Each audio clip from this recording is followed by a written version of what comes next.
Okay. Hi, everybody. My name is Emma Jean Jabs, and this is my presentation on the Tatum Chapter 9, Identity Development and Multicultural Families. So first off, we're going to go over multicultural identity, and this is something that many biracial and multiracial children and people go through with trying to decide what race or races they most closely identify with. Multicultural children have conflicts with the racial identity due to many factors.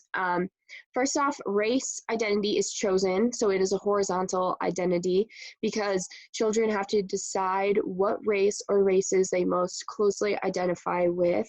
That could be through cultural or appearance or any other kind of influences. Interaction with others, such as family members, school, like peers, teachers, and people in the community, it all affect what someone identifies as their racial identity. Appearance and physicality also have a very big impact on what race children identify with. If they look closer to one race versus the other, they might choose one more than the other. Racial configurations that have been done in the past also influence today, one of them being the one-drop rule. And the one-drop rule was created in the early 1900s as a way to classify somebody as Black. So you were classified as Black if you had any kind of African heritage. So you could be 1/32nd Haitian and you would be Black. And the one drop meaning that like one drop of Black blood made you Black. Race back then was either white or Black or colored, and multiracial was not an option. So if you had any trace of African or colored blood or heritage, then you were considered colored or Black. The one drop rule applied to only Blacks in the United States. And one passage that I'm going to read that pertains to this is from page 302 to 303 in the Tatum book. And it reads, for example, individuals whose ancestry is 1/4 or less American Indian are not generally defined as Indian unless they want to be.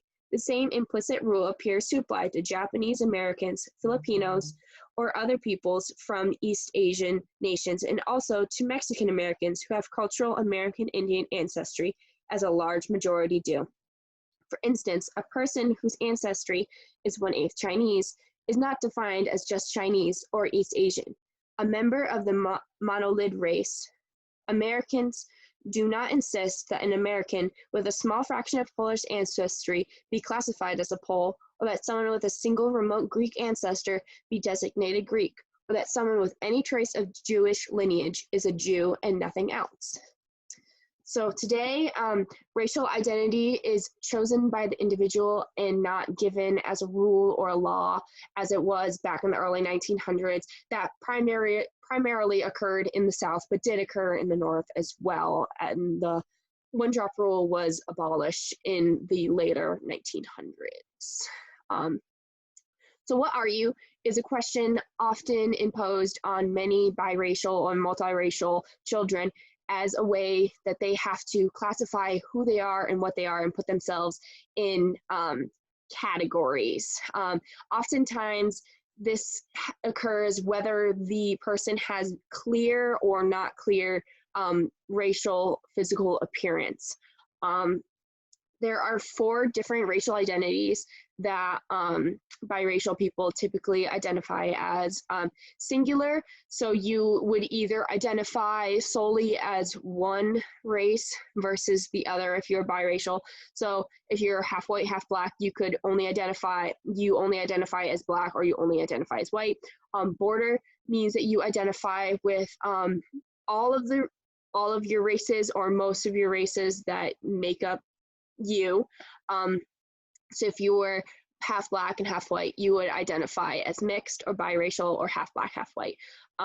Protein means that you shift from your identities of Black, white, and biracial whenever it is needed. So oftentimes that could occur if you are going to, let's say, your side of the family that is mostly white, you could identify during that circumstance as more white to fit in with your social settings.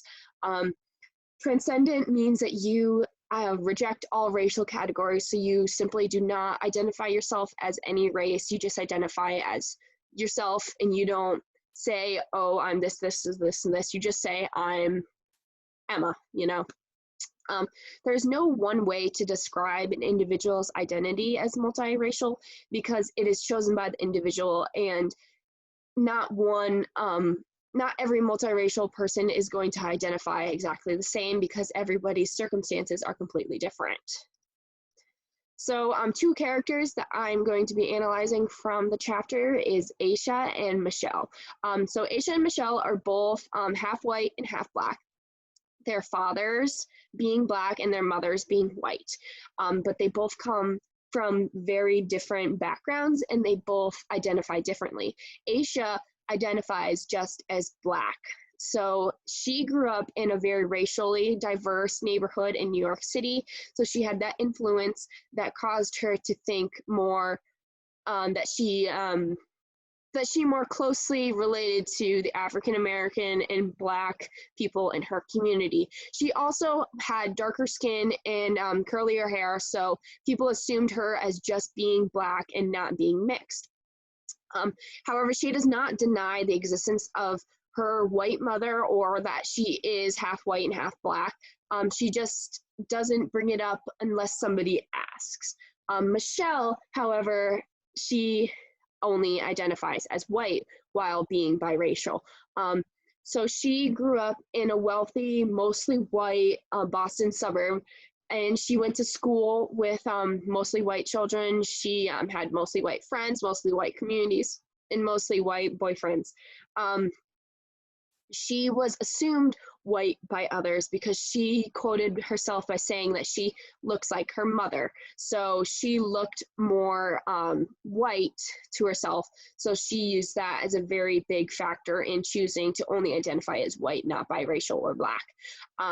So she only uses her biracial or Black identity when it is useful in financial, social, or educational circumstances that might deem necessary or, you know, just beneficial in general. Interaction affects racial identity by causing the individual to feel pulled or pushed towards one way or another. Interaction, the main one that I'm going to be discussing is parents, but interactions within people in your microsystem and mesosystem affect your racial identity the most. So that's parents, siblings, friends, peers, teachers, those kind of people, and then their interaction within each other. So for instance, if a child has one parent who is white and one parent who is Black, oftentimes they feel the push-pull phenomena that pulls the child towards identifying as Black rather than white because of social pressures that they might look more Black than white, and that because their skin is colored, they feel that it won't be deemed appropriate that they identify as white. Family and parent involvement also has a big influence on a child's identity. So if you are half Japanese and half white, and you are more involved with the Japanese side of your family, then you might feel more closely related and more culturally accepted by that side of the family and might identify solely as Japanese rather than white and Japanese. Adopted families also struggle with this idea of, if I am white and I adopt a African American child, that they have to integrate into my culture, but I also want them to be immersed in their own culture. And oftentimes a child in that kind of situation has to find a group themselves, which is a horizontal identity, in order for them to fit into, because I do not have the knowledge to immerse them in their own culture. So, as educators, we have a very big role in aiding a student's racial identity, especially when they are biracial or multiracial. So, what something I believe that we should definitely do is clarify with the student what their racial identity is if it comes up. Um, this is similar to how in the education system we clarify with people what their preferred pronouns and preferred names are in order to make the child feel accepted and comfortable in their environment. And we should also never assume race based on skin color and appearance, because lots of kids have completely different backgrounds and might not look one race versus the other, and might look like a race and might not look like any race that comes to mind. So it's never a good idea to assume. We should also strive to create an environment in which a student can feel safe being themselves and accepted by their racial identity with you as the teacher and the whole classroom and the school community.